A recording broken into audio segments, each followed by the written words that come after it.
Damn. Where you pulling these questions from, bro? It's just on my head, man.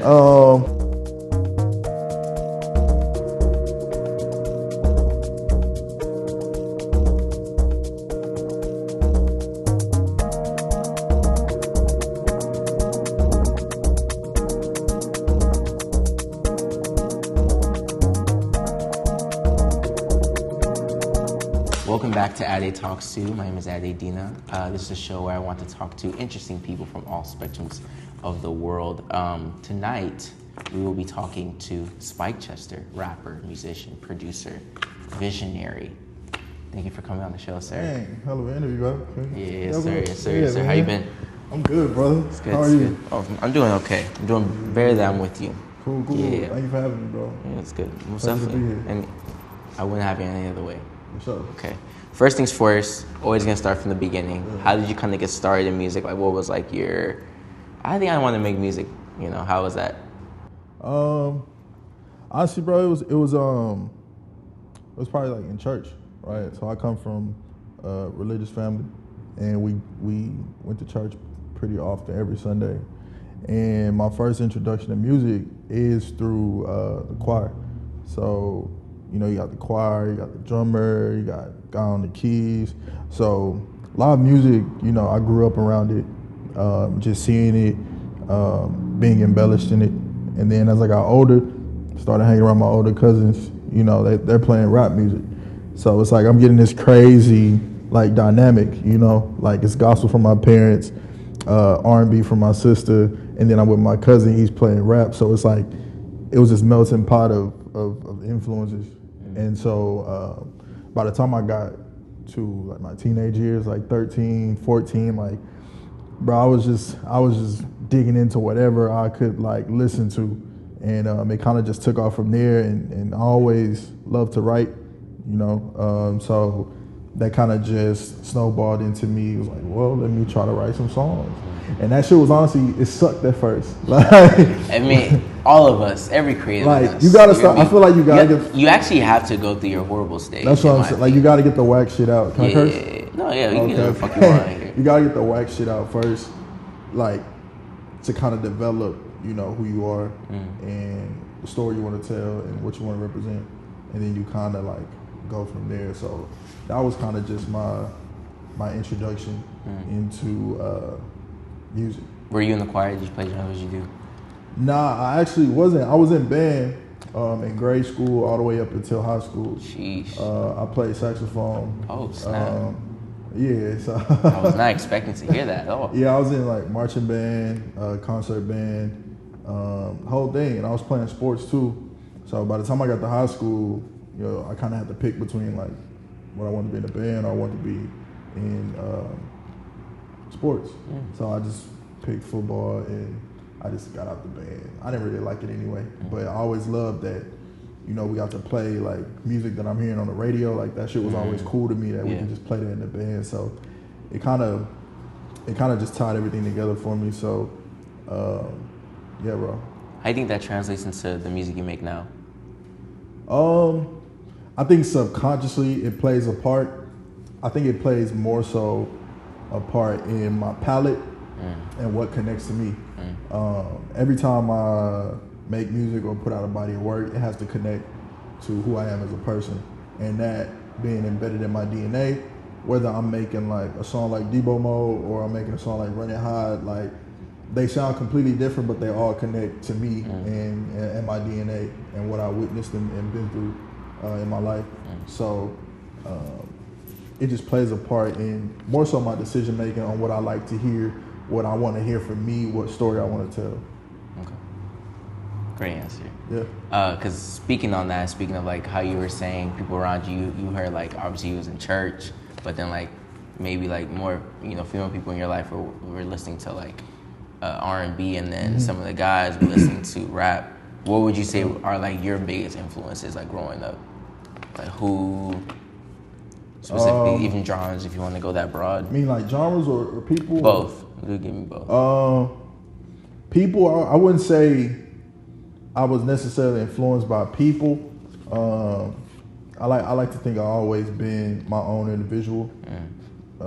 Music wise, bro, I was listening to everything. So I was heavy on Wayne, heavy on everything. We bro. loved Wayne in Texas. We love Wayne. Bro, like I Wayne think in he Texas. was, to me, for what he gave to me, I think he was the first rapper from the South that I felt he out rapping like niggas from the East Coast. Yeah. Right? Because they were seen as like the top The gold tier. standard in like the late 90s, exactly. early 2000s. Yeah, like they were the end all be all for what an MC's supposed to be. And us down south, you know, they looking at us like country bumpkins, like, oh, they rapping slow, whatever. But when he hit the scene, it was like, bro, like he's keeping up with, you know what I'm saying? He not saying I'm better than everybody in the South. He talking about I'm better than everybody. Yeah. I don't To this care day, where you he from. says that. To this day, best rapper alive. So Wayne was a heavy influence. As I got older, bro, I was listening to, I could say like Tyler, Frank, Drake, of course, Kendrick, Cole. Those are some of like the things, like I came up in the blog era, which is like that. Like 2008 to like 2013, Exactly. like the Big Sean's and Wale's and the Wiz Khalifa area. Exactly. Yeah. So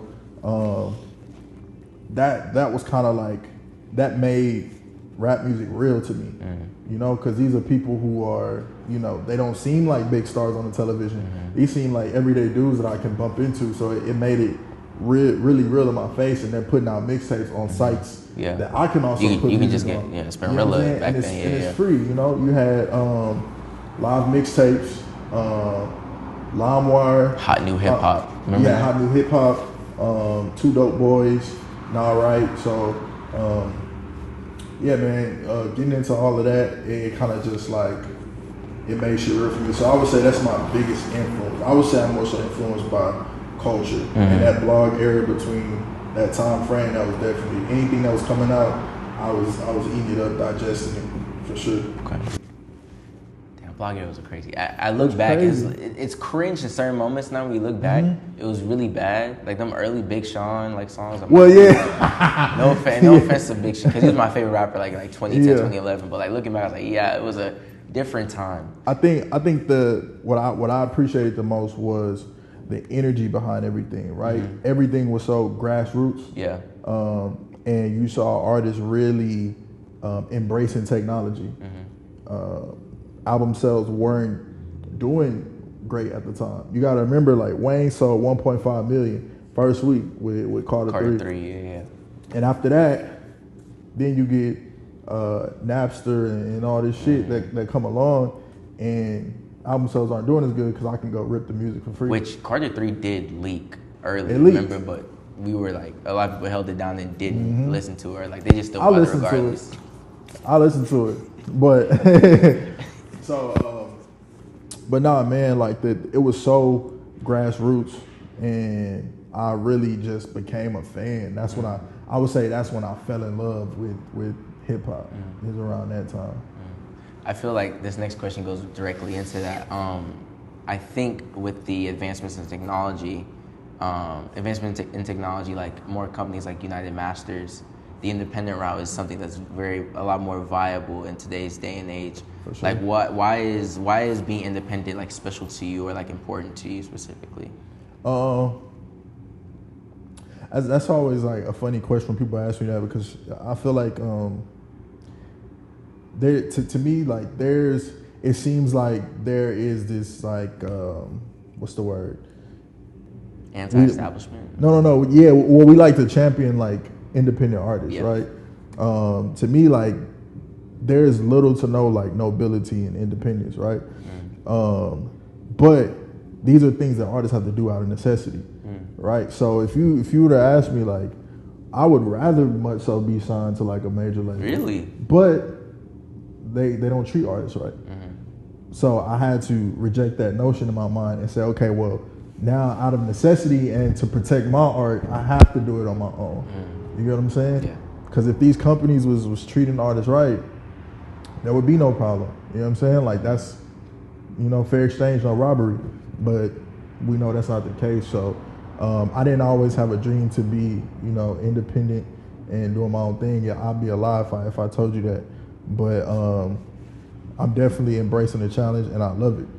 And I see the value and the thing that it can offer me that other routes can't, and the advantages that it can give me that other artists that are signed don't have. So, but nah, I feel like anybody that tell you they from the jump they want to be independent, like it's a lot. Yeah. Like every artist has a dream. You know what I'm saying? Like that's just what comes with the game. But do you have any personal like moments that have happened in your career like that's really that's why I wouldn't sign to that's why I'm not the first to get signed? All the time. Do you have any you'd like to share or You mean like in my personal? Yeah, and that's happened to you specifically. Yeah, man, bro. Like when I was like, so this is after I came home from college. When I dropped out, it was like 2018, and I was like, all right, cool. I'm gonna start focusing on music. School didn't work out. Nothing was really working out except for music. So I came home. I made this EP. It's called Stay Safe EP. I was like the first body of work I ever dropped. It's still on SoundCloud to this day, and it did pretty well. It got covered by local publications and shit. And this, I won't say their name, but it was like a record label in Dallas. They wanted to sign me, and I'm like, okay, cool. Like this is what's supposed to happen. And I'm like, hitting all my homies and shit to kind of like give me insight. The ones that are in the game, I'm like, all right, so what does this contract say? Like, what does it look like? Because I don't know anything. All I know is that I put out a mixtape and somebody, want to help what I'm doing. And they was like, bro, this is like the most terrible contract. Really? Please tell me you didn't sign this shit. I hope they didn't have you in the 720. Bro. I know she had you in something crazy. Bro, it was bad. It was bad. I still have it in my phone as like motivation. I read through it sometimes. So it's been plenty of moments to where options were available, but it's just very much so predatory, to just be blunt, and I don't fuck with that at all. So I think for me, I'm just in a space now to where it's like, okay, I'm choosing to double down on my independence. It's no longer a necessity. Now it's a choice, and now I have a point to prove at this point. So yeah, bro, it's been plenty times for sure in my life and in my friends' life and other artists I know life, even shit that we see now. You got the biggest artists that are crying on the internet like, oh, my label fucking me up. So if that's happening to the number one artist in the world, what do you think that the average artist, in the industry is going through? On the note of kind of speaking to, going from one place to another, do you feel like Dallas has the infrastructure to help budding artists, like, quote unquote, make it out? Honestly, you have the internet, you already made it out. Okay. I think that saying you don't have the infrastructure is you can't see the forest for the tree. I think that if you have the internet and you have a world full of people, you have an opportunity to make it out. It's not easy, just like there's plenty of people that move elsewhere and it's still just as hard. People live on their phones all the time when they watch this interview, when they do anything. So and I think now it just depends on what your goal is. What do you want out of your career, or what do you want from it? But I think that we're in a space and age where there's a market for everybody. You can find the most trash artist in the world, and I guarantee there's 8 billion people on earth. There's at least 500,000 people that would listen to him and enjoy it. And he's capable of reaching those people. That's something that has never been possible in human history, and not just music, in any business. So I think geography isn't as big a factor as it once was. I do think it plays a part, but I don't think that it's make or break just based on where you are. I've actually never thought about it that way because I always look at I think we always look at the big cities, like the Atlanta's always doing great, or New York, or LA, blah blah. Yeah. But then look at Louisville's doing pretty good right now, with obviously the Bryson Tillers from a few years ago, and now ESTG and Jack Harlow, and Memphis is having a resurgence. Yep. But it's not I think Memphis or some of these other cities were cold and they just got big So maybe it is just in the internet age, maybe talent does, or as my friend said, content prevails. So maybe the infrastructure is not as a big roadblock anymore. Right. Okay. I actually never thought about it that way. Ain't no record labels in Louisville. Mm-hmm. I feel that. Yeah. Yeah. Actually, yeah. You bring those eyes there. And even Jack moved to Atlanta. Yeah. Jack moved to Atlanta once he graduated high school. Yeah, bro. Yeah. So it's it's a catch-22. Mm-hmm. It's pros and cons to everything, honestly. Mm-hmm. But yeah, man, I don't think it plays a part. I mean, I'm still here. Mm-hmm. I do think it's important to travel, but I feel like if you got the talent, the content, consistency, you can be found anywhere. Okay. So I've been around you when you've been gearing up to release an album, and just getting ready for just release something. Mm-hmm. What does your process look like, and when do you know it's working and when it's not, or it feels right and it's not feeling right? I think once the story's been told, I think that's when I know that I'm done. Every time I approach something or I want to release something, that's my main goal. What am I trying to say? What narrative am I trying to push? What am I trying to get across?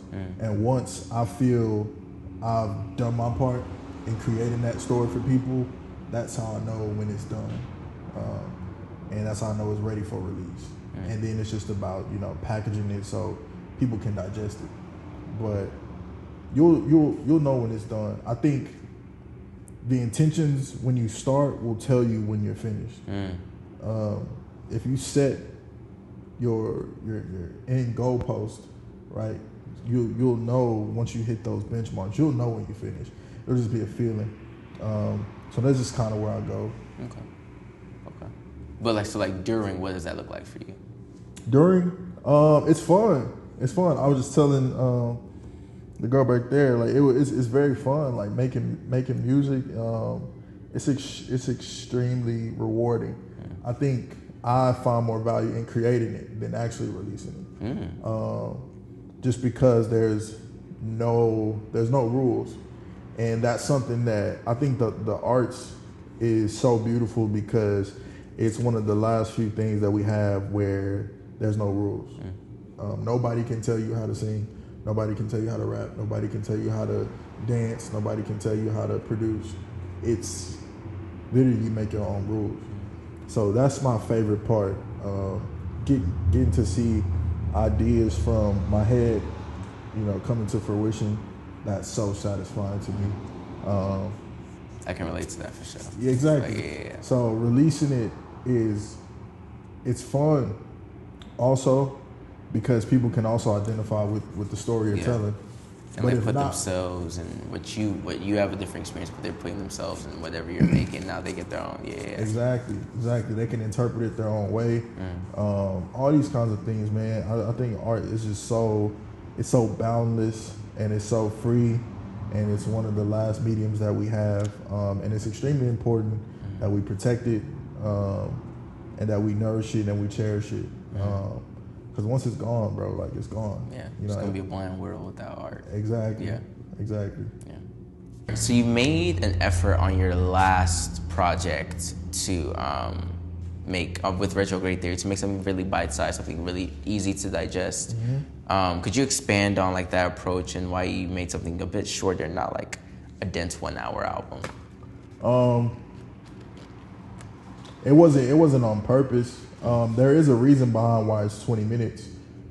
So it's called Retrograde Theory because I don't even know if I even said this anywhere, but it's basically a time capsule of my day from the time I wake up to the time that I go to bed, I lay my head down at night.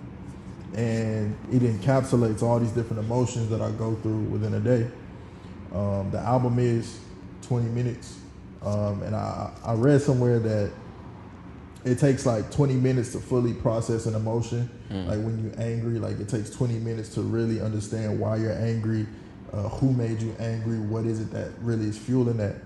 And so the album is 20 minutes specifically because of that. Also because if you hop in the car and drive, like the average trip is going to be like 20 minutes. So I kind of just wanted to give something people could take with and put it in their pocket. It's like a pocketbook. You know what I'm saying? Like, what can I go around with more? Can I go around with an iPad, a MacBook, or an iPhone? They all do the same thing, just in different forms. Yeah, form factors. Yeah, exactly. Yeah. So that's kind of like how I thought about it that way too. It was like, man, I could just condense everything and really cut out the filler and just get to the meat of the situation. Pause. That was crazy.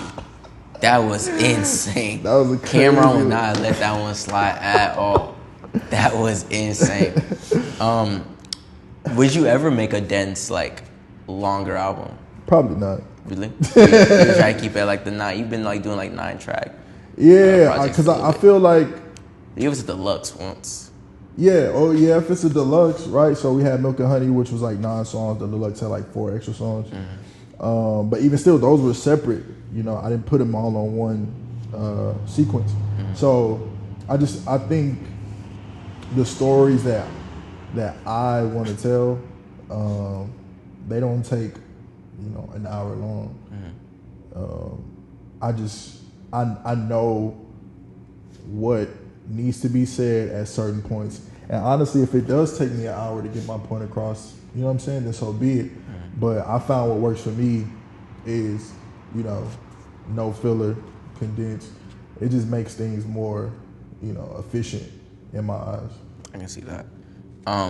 What is your take on the relationship between artists and consumers right now?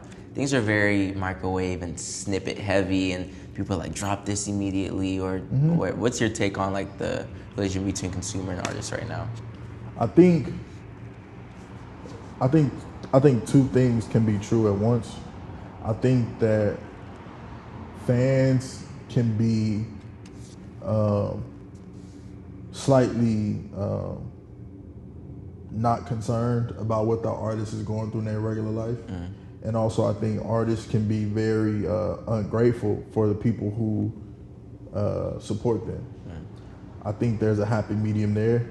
But what I will say is the reason why fans are so hungry for like new and everything is because no artist is dropping music to where you can take it and sit with it for 6 months. You know what I'm saying? So when we get albums from certain artists, you can take those albums, or when we used to get albums, right? When you look at a Stevie Wonder album, Songs in the Key of Life, I think that album came out in the 70s, mid-70s, something like that, like 73. Yeah. And so, bro, 73 was what? 50 years ago now. 50 years ago, right? So nobody was asking Stevie Wonder, nigga, you need to drop another album. Yeah. You know what I'm if saying? they even got the vinyl already at that point. Exactly. Yeah. So it was because the music, it stuck with you. You had to live with it. And I say that for the artist side. For the fan side, I think that there are still artists that are dropping albums that you can take and live with. I think because our minds are so trained to digest things so quickly and so fast, we don't really catch everything, or we're not willing to live with albums. There's some albums that I hate when they came out. Like, I didn't like it at all. 6 months later, I go back to it, and that's my favorite album. You know what I'm saying? Or the way I listened to an album when it first came out, it sounds completely different me listening to it a year later, because you've grown in life. Your ears have grown in life. You've experienced new things, so you relate. The same way when you're young and your parents playing old school music, you like, what the fuck This is whack ass shit. But when you get older, you look appreciate it. Some things take time, and I think on both sides, that's something that artists and fans have to understand. Things take time, and great things take a lot of time. So I just think it's just, and also I feel like with the internet, artists give so much of themselves to the fans that the fans they feel entitled to the artist's life.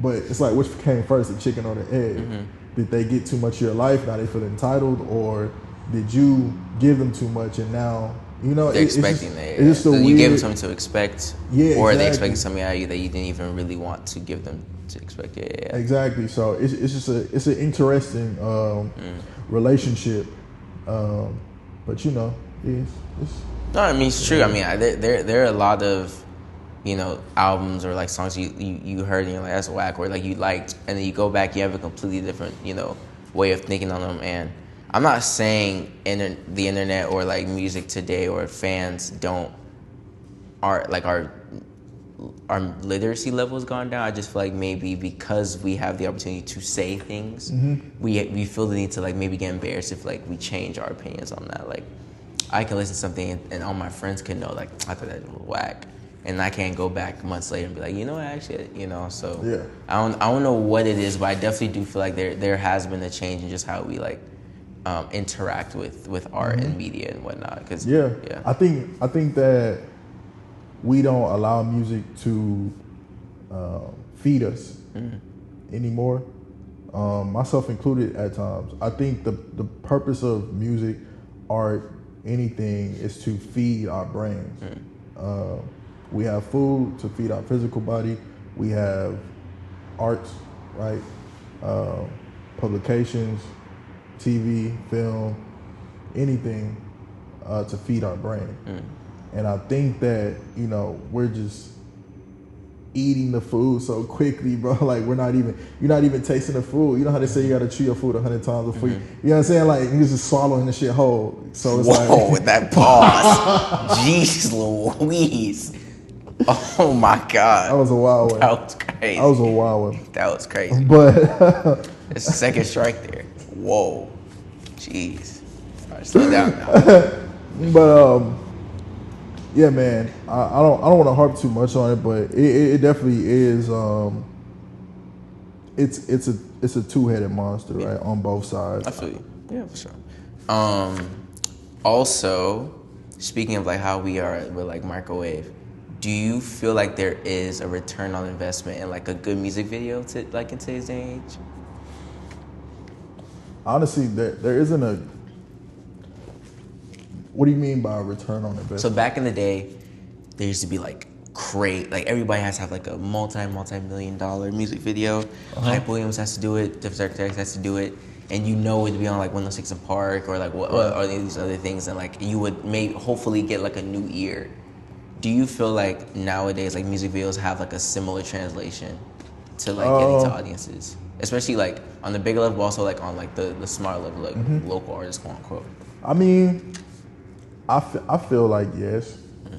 I think any way to appeal visually is always a good move. I think that it's just honestly semantics, right? So we get a music video that's 3 minutes. It's no different than watching 3 clips that's 1 minute. But return on investment, that's interesting to say, because it's like if you drop a music video and 30 people watched it, you could have changed 30 people's lives. That's a return on an investment. Or you could drop a video and get 1 million views and you get a $20,000 check from YouTube. That's a return on investment. I think anytime you put something into the world, if you're expecting a return on an investment, you're going to be disappointed. Our job as creators is to just put things out, and the world will tell us what that return on the investment will be. And it looks different for everybody. But I think having expectations when you put out art, that's like playing the lottery. When you go to the casino, you put something in expecting something back, and when you don't, you feel shitty. So I like to think about the art as more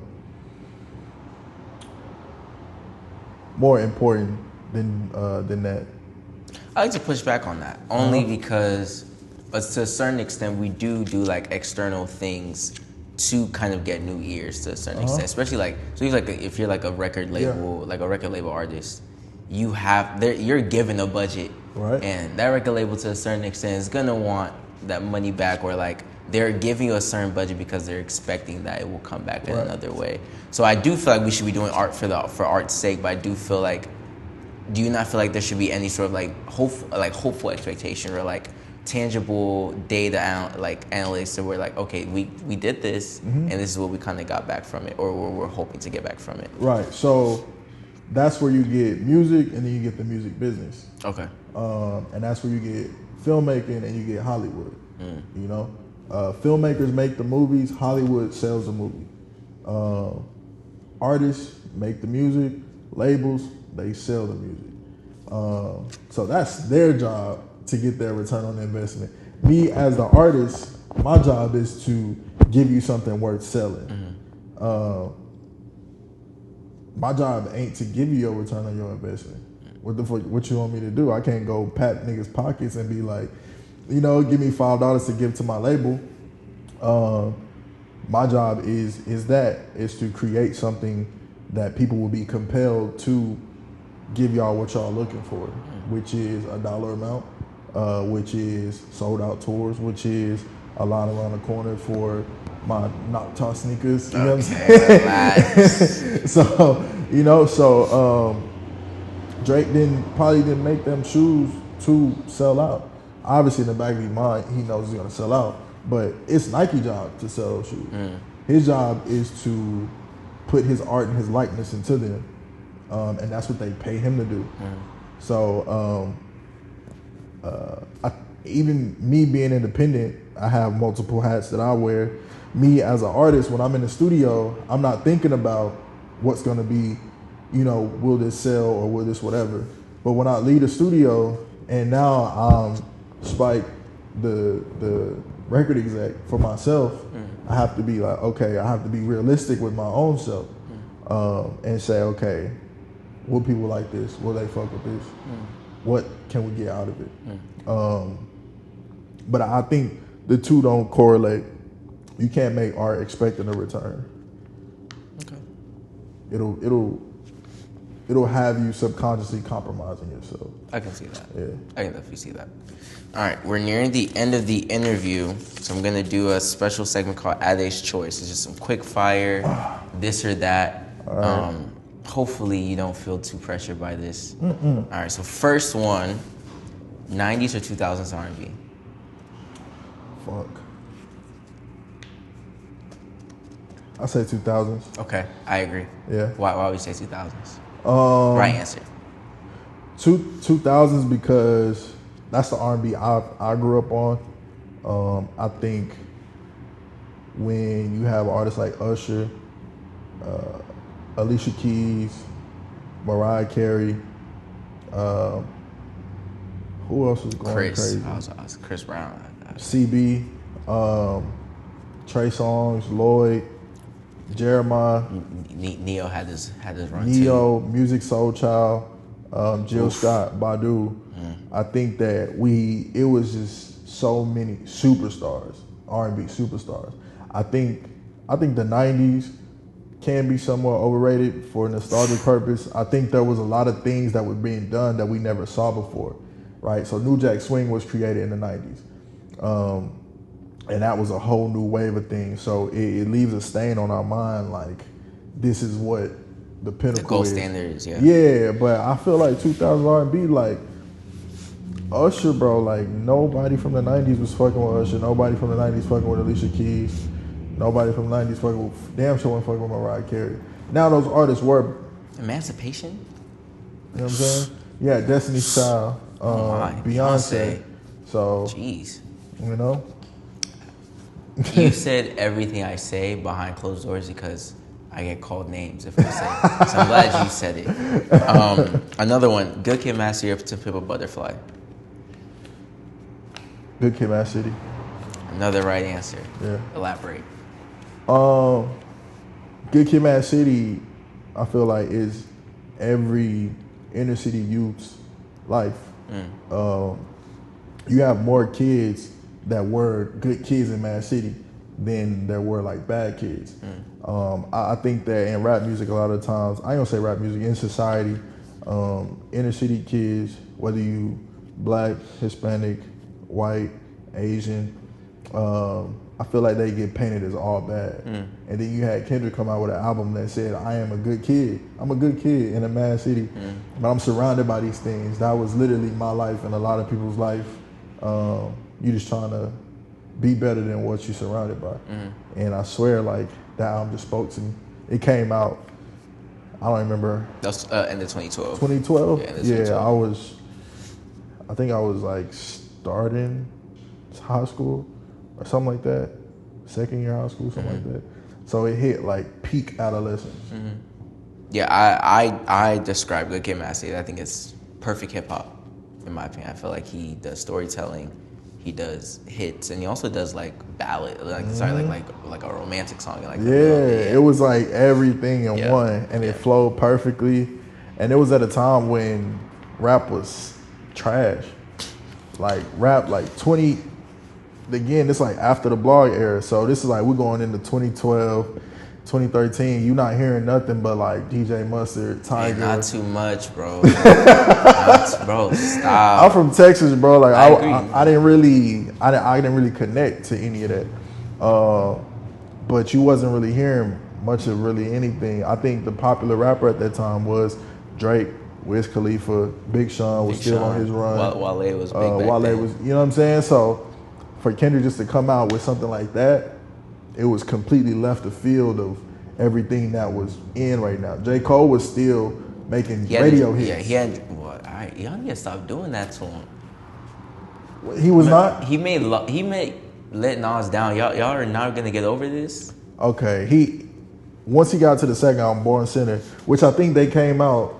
2013. It came out. It came out the same day as Yeezus. Same day as Yeezus. It was like June something. 2013, which is a year later. So before then, bro, like it was very much so like a pop rap. I can see that. I can see that. You know what I'm saying? You would hear things on like the pop radio station. You know You're like, how did we get here? Exactly. I can see that. So you're not hearing on the. You're not hearing nothing. Nobody was making shit like that. So for Kendrick just to come out and like hit people in the mouth with some shit like that, it just was like finally somebody speaking for a facet of individuals who weren't being spoken for. I can see that. Next one is mixing and mastering an album or production of a music video. You have to pick which one you'd rather do. Which one I'd rather do? Yeah. Say it again. Mixing and mastering an album or production of a music video.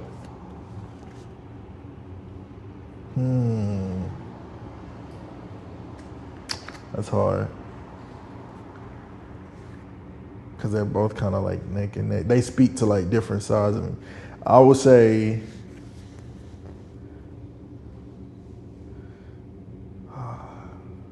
I'll probably say mix and master. Really? Album. Okay. Yeah. I would say that. There's something about like hearing it over and over again, like perfecting it to like. Yeah. And a part of that process is post production, which is hands down my favorite part of the music making process. Because like, it ties everything together. I feel that. I thought you were gonna pick that one. To be honest, I thought you were gonna pick that one. Busta Rhymes or Missy Elliott.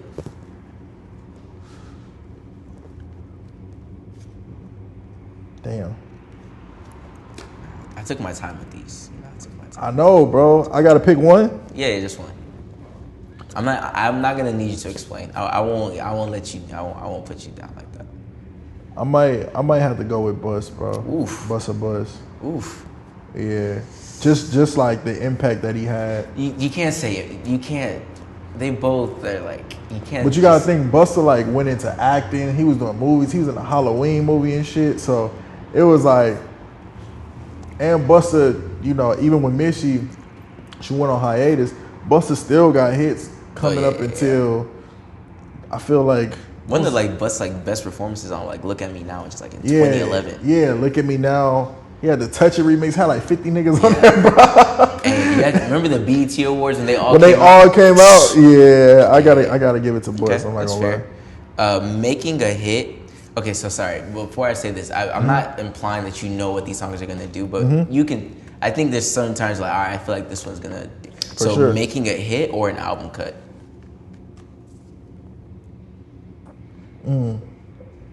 Damn. Where you pulling these questions from, bro? It's just all in my head, man. I do this.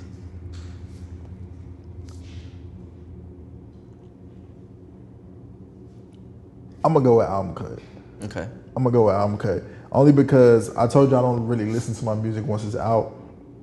But when I do listen to it, I am listening to the album cut. I feel like that's just like the hipster in me. Like I don't want to listen to my hits. Yeah. I'm gonna listen to track whatever that nobody knows. Okay. But I appreciate album cuts because when people come up to you, I remember somebody told me like their favorite song on Retrograde Theory was Chlorophene, which is for sure like a deep cut. It's like toward the end, short, no popular type of sounds in it. So I think I appreciate those more because it lets me know people are listening like deeper. Because that's what I listen to when I listen to albums. Most of the time, my favorite songs are the ones that wasn't the hits. You know. Okay. I thought you were gonna pick that one too. Not gonna lie to you. Yeah. All right, last one. All right. Would you rather executive produce a movie soundtrack or compose a score for it? Or compose the score for like a movie.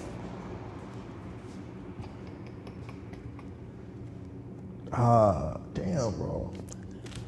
Would I rather do the soundtrack or the score? Honestly, I'd rather do the soundtrack and put that. No. I gotta pick. No. All right.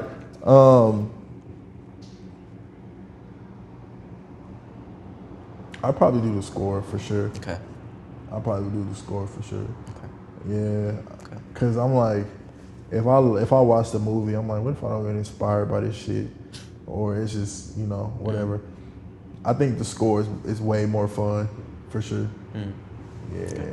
All right. Well, that's the last question I had. All right. Thank you so much for coming. I really appreciate you, Spike Chester. We'll be hopefully hearing more from you soon. 100%. Yes, sir. We'll see y'all next time.